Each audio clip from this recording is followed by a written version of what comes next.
Hi kids, this is Mrs. Gouloff. I don't know about you, but I am very excited to read the last 4 chapters of Because of Winn, Dixie.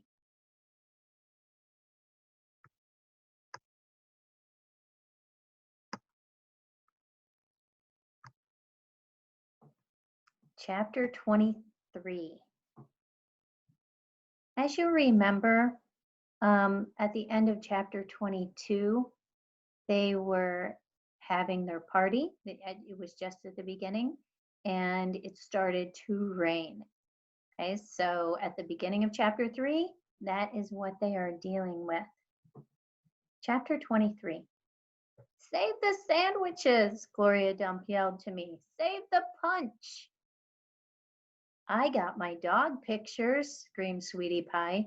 She went running around, tearing them off the trees and chairs.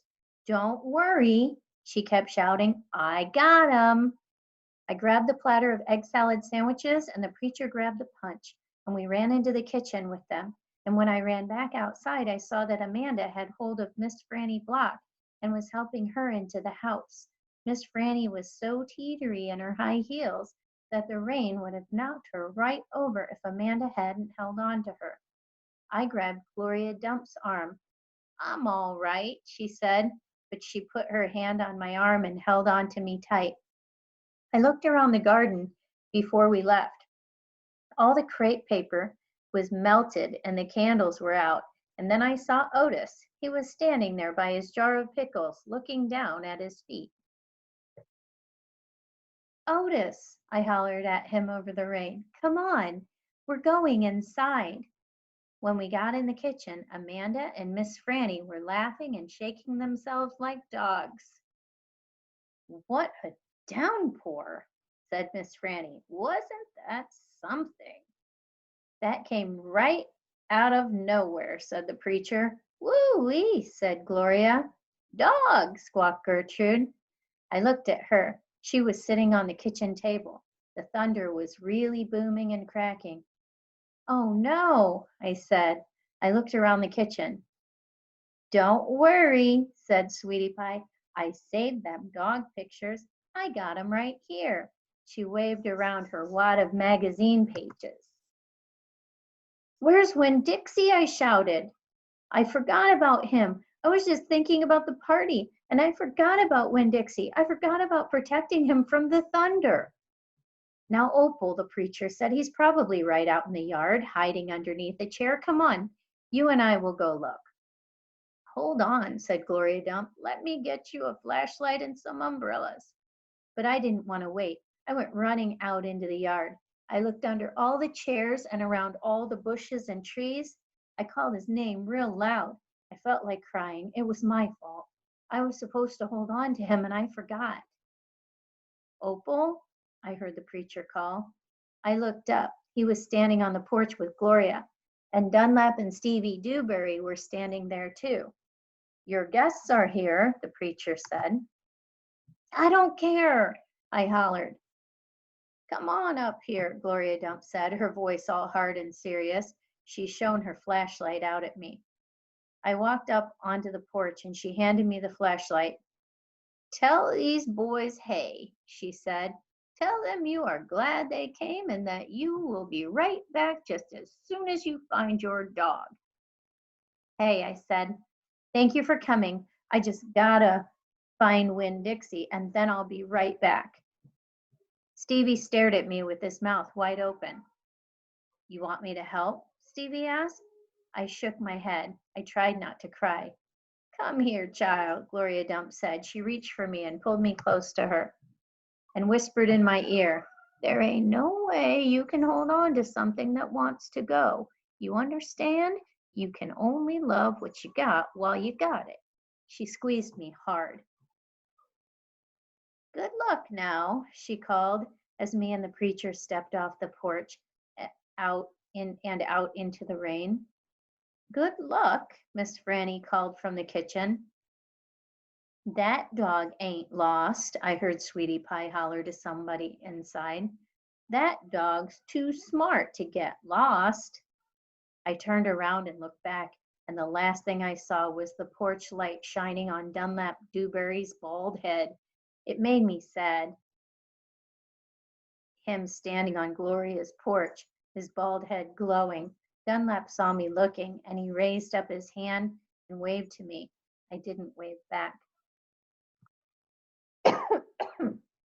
Excuse me. Chapter 24. Me and the preacher started walking and calling Winn-Dixie's name. I was glad it was raining so hard because it made it easy to cry. I cried and cried and cried, and the whole time I was calling for Winn-Dixie. Winn-Dixie, I screamed. Winn-Dixie, the preacher shouted, and then he whistled loud and long, but Winn-Dixie didn't show up. We walked all through downtown. We walked past the Dewberry's house and the Herman W. Block Memorial Library and Sweetie Pie's yellow house and Gertrude's Pets. We walked out to the Friendly Corners trailer park and looked underneath our trailer. We walked all the way out to the Open Arms Baptist Church of Naomi. We walked past the railroad tracks and right on down Highway 50. Cars were rushing past us, and their taillights glowed red like mean eyes staring at us. Daddy, I said, Daddy, what if he got run over? Opal, the preacher said, we can't worry about what might have happened. All we can do is keep looking. We walked, and in my head I started on a list of 10 things that I knew about Winn-Dixie, things I could write on big old posters and put up around the neighborhood, things that would help people look for him. Number 1 was that he had a pathological fear of thunderstorms. Number 2 was he liked to smile using all his teeth. Number 3, he could run fast. Number 4 was that he snored. Number 5 was that he could catch mice without squishing them to death. Number 6 was he liked to meet people. Number 7 was he liked to eat peanut butter. Number 8 was he couldn't stand to be left alone. Number 9 was he liked to sit on couches and sleep in beds. Number 10 was he didn't mind going to church. I kept on going over and over the list in my head. I memorized it the same way I had memorized the list of 10 things about my mama. I memorized it so if I didn't find him, I would have some part of him to hold on to. But at the same time, I thought of something I had never thought of before, and that was that a list of things couldn't even begin to show somebody the real Winn-Dixie. Just like a list of 10 things couldn't ever get me to know my mama. And thinking about that made me cry even more. Me and the preacher looked for a long time, and finally he said we had to quit. But Daddy, I said, Winn-Dixie's out there somewhere. We can't leave him.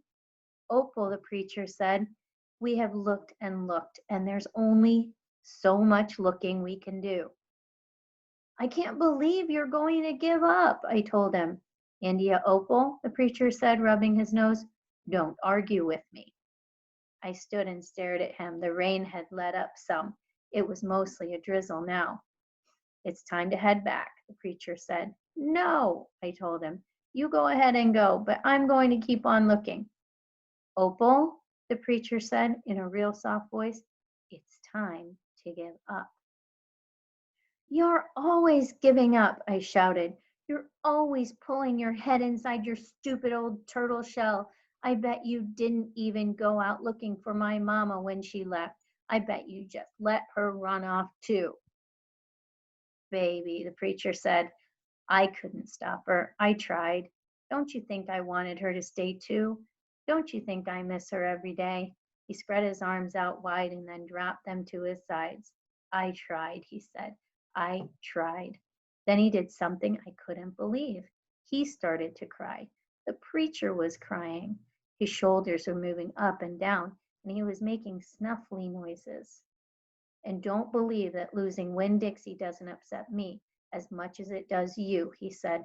I love that dog. I love him too. Daddy, I said. I went and wrapped my arms around his waist. He was crying so hard, he was shaking. It's all right, I told him. It's okay. Shh, I said to him like he was a scared little kid. Everything will be okay. We stood there hugging and rocking back and forth, and after a while, the preacher stopped shaking, and I still held on to him. And I finally got the nerve to ask the question I wanted to ask. Do you think she's ever going to come back? I whispered. No, the preacher said, no, I do not.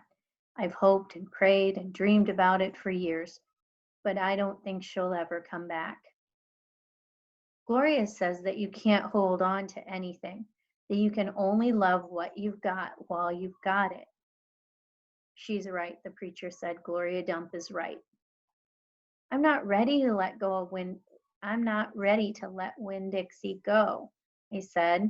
I had forgotten about him for a minute, what with thinking about my mama. We'll keep looking, said the preacher. The two of us will keep looking for him. But do you know what? I just realized something, India Opal.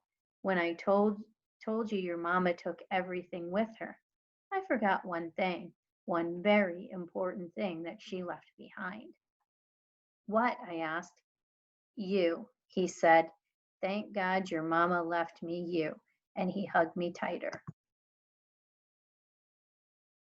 I'm glad I've got you too, I told him, and I meant it. I took hold of his hand and we started walking back into town, calling and whistling for Winn Dixie the whole way. Chapter 25. We heard the music before we even got to Gloria Dump's house. We heard it almost a block away. It was guitar playing and singing and clapping. I wonder what's going on, my father said.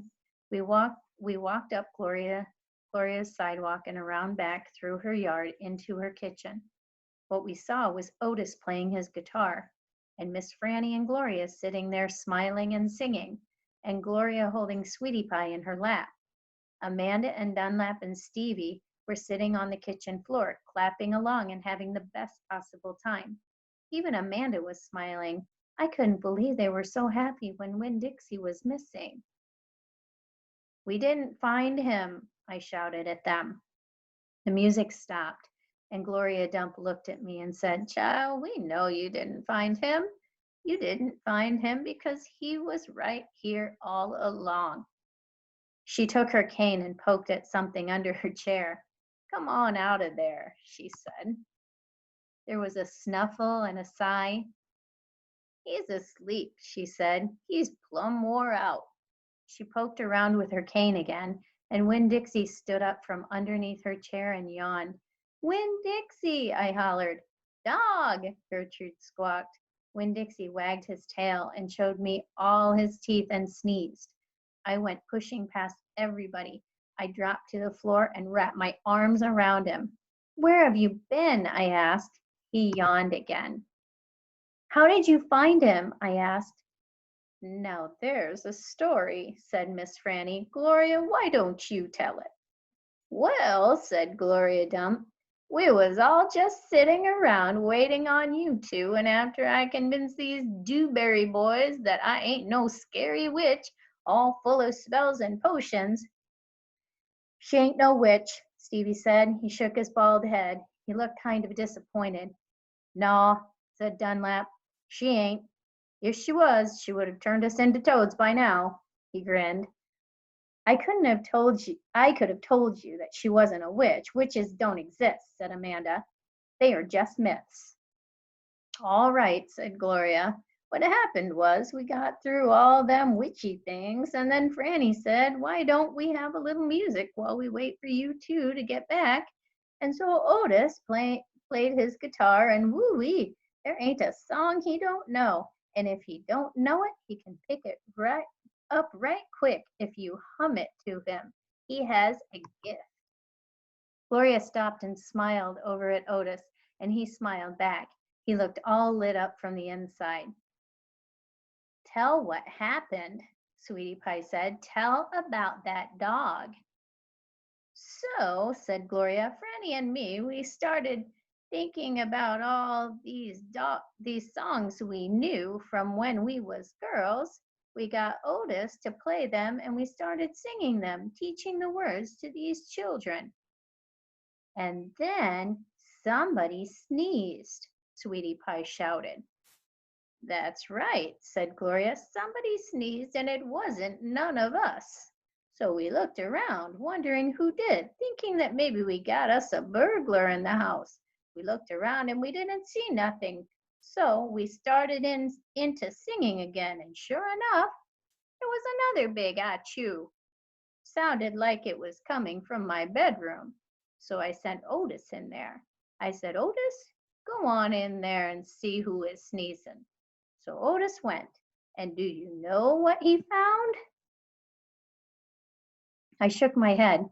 Winn, Dixie, shouted Sweetie Pie. That dog of yours was all hid underneath my bed, squeezed under there like the world was about to end. But he was smiling like a fool every time he heard Otis play the guitar, smiling so hard he sneezed. My daddy laughed. It is true, Miss Franny said. It's the truth, said Stevie. Dunlap nodded and smiled right at me. So, Gloria Dump said, Otis played his guitar right to that dog, and a little bit at a time when Dixie came creeping out from underneath the bed. He was covered in dust, said Amanda. He looked like a ghost, said Dunlap. Yeah, said Sweetie Pie, just like a ghost. Mm-hmm, said Gloria, looking just like a ghost anyway. The storm stopped after a while, and your dog settled in under my chair and fell asleep. And that's where he's been ever since, just waiting on you to come back and find him. When Dixie, I said, I hugged him so tight he wheezed. We were out there whistling and calling for you, and you were right here all along. Thank you, I said to everybody. Well, said Gloria Dump, we didn't do nothing. We just sat here and waited and sang some songs. We all got to be good friends. Now, the punch ain't nothing but water, and the egg salad sandwiches got tore up by the rain. You got to eat them with a spoon if you want egg salad. But we got pickles to eat and litmus lozenges, and we still got a party going on. My daddy pulled out a kitchen chair and sat down. Otis, he said, do you know any hymns? I know one, said Otis. You hum it, said Miss Franny, nodding her head, and he can play it. So my daddy started humming something, and Otis started picking it out on his guitar, and Winn-Dixie wagged his tail and lay back down underneath Gloria's chair. I looked around the room at all the different faces, and I felt my heart swell up inside me with pure happiness. I'll be right back, I said, but they were all singing now and laughing, and Winn-Dixie was snoring so hard no one heard me. Chapter 26. This is the last chapter. Outside, the rain had stopped and the clouds had gone away, and the sky was so clear it seemed like I could see every star ever made. I walked all the way to the back of Gloria Dump's yard. I walked back there and I looked at her mistake tree. The bottles were quiet. There wasn't a breeze, so they were just hanging there. I looked at the tree, and then I looked up at the sky. Mama, I said, just like she was standing right beside me, I know 10 things about you, and that's not enough. That's not near enough. But Daddy is going to tell me more. I know he will, now that he knows you're not coming back. He misses you and I miss you, but my heart doesn't feel empty anymore. It's full all the way up. I'll still think about you, I promise, but maybe not as much as I did this summer. That's what I said that night under Gloria Dump's mistake tree. And after I was done saying it, I stood just staring up at the sky, looking at the constellations and planets, and then I remembered my own tree, the one Gloria had helped me plant. I hadn't looked at it for a long time. I went crawling around on my hands and knees searching for it, and when I found it, I was surprised at how much it had grown. It was still small. It still looked more like a plant than a tree, but the leaves and the branches felt real strong and good and right. and I was down there on my knees when I heard a voice say, "Are you praying?" I looked up. It was Dunlap. "No," I said, "I'm not praying. I'm thinking." He crossed his arms and looked down at me. "What about?" he asked.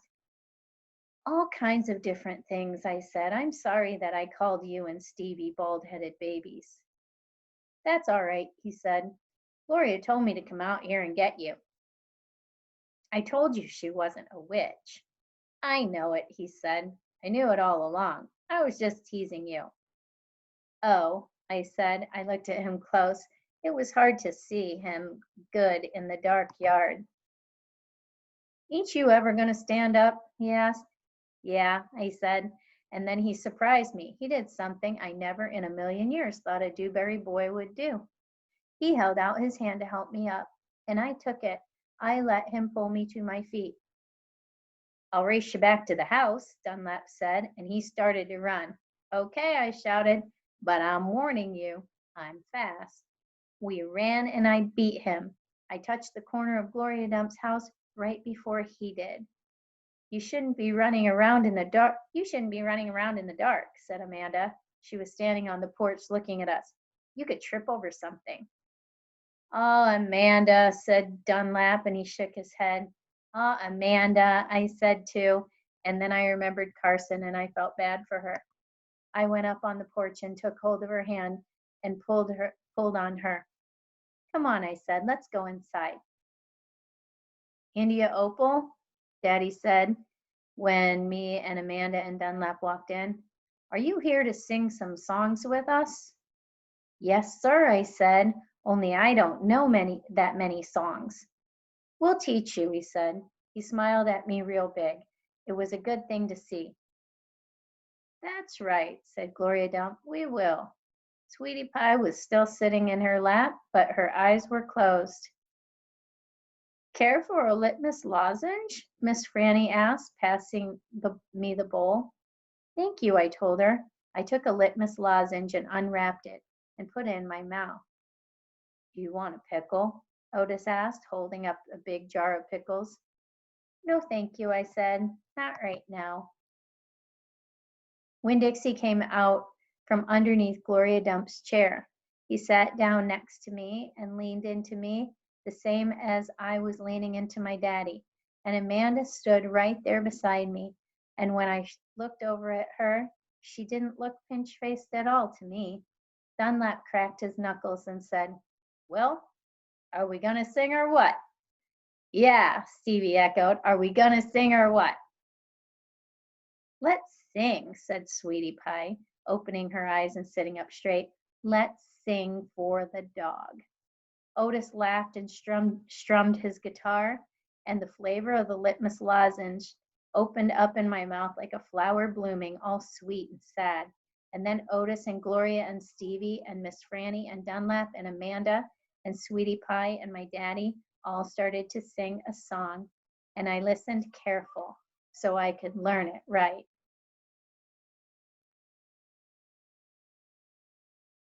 And that, my friends, is the end of Because of Winn-Dixie. It is, of course, was a wonderful story. It was written by Kate DiCamillo. I've read some other books by Kate DiCamillo that I like very much. So if you would like to read a book this summer that is maybe a little bit bigger than a book you've read in the past, it's a challenge, but you know it's going to be a great book. It's called The Miraculous Adventures of Edward Tulane. Or you could read The Tale of Despero, and they made a movie out of that one. So you could read it, and then you could watch the movie, and then you could see the difference between the book and the movie. And it would be like a game to figure out the differences and the similarities. So compare and contrast the two. You even make those two circles that intertwine from a Venn diagram. But it was a great book. I enjoyed reading it to you. I hope you enjoyed it. And have a great summer. Visit the Allen County Public Library. Go to Tumble Books. Read on epic or Read Theory or whatever sites you know to go to, and keep reading. Bye.